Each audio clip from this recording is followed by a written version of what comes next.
చాలా ముఖ్యమైన విషయం. ఏ పని చేయాలన్నా కేవలము జ్ఞానం ఉంటే మాత్రమే సరిపోదు. జ్ఞానంతో పాటు భక్తి కావాలి.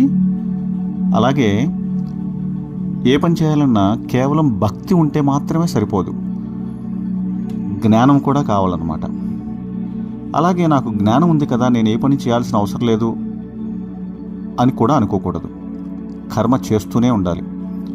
అలాగే నాకు జ్ఞానం ఉంది, నేను చాలా కష్టపడతాను, కర్మ కూడా చేస్తూ ఉంటాను అని కూడా అనుకోకూడదు. భక్తి ఖచ్చితంగా ఉండాలి.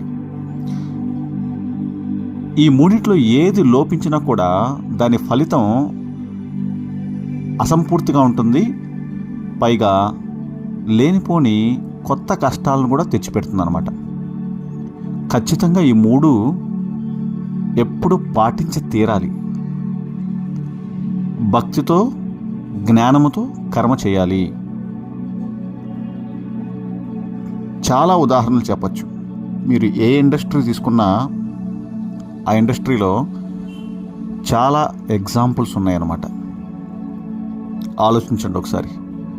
కాబట్టి పలానా ఒక మార్గమే నేను ఎంచుకుంటాను అంటే అది అసంపూర్తి మార్గం అన్నమాట. మూడు సమన్వయించుకుంటూ ముందుకు వెళ్ళాలి.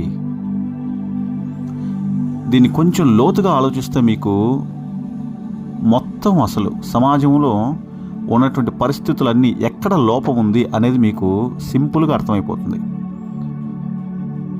రూట్ కాజ్ అనేది మీకు అర్థమైపోతుంది.